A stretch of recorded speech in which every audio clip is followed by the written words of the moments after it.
कसं असतं, जो जिता वही सिकंदर.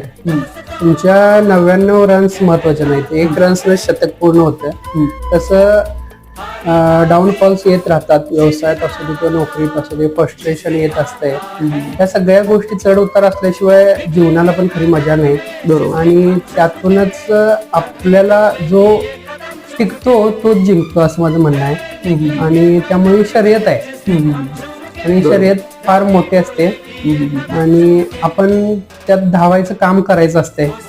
आपला खेळ कसा चांगला होईल त्याकडे आपलं प्रत्येकाचं लक्ष पाहिजे, तरच ते डेव्हलपमेंट एक मोठी प्रोसेस आहे. त्यामुळं प्रत्येक दिवशी छोटं का असताना आपण त्या दृष्टीने पाऊल उचललं पाहिजे. मग सगळ्या गोष्टी येतात बरोबर. आणि तुमची जिद्द, चिकाटी आणि इच्छाशक्ती पाहिजे, प्रचंड इच्छाशक्ती पाहिजे की बाबा असं होतं ना आमच्या धंद्यामध्ये की एक फाईल्स होत नाहीत.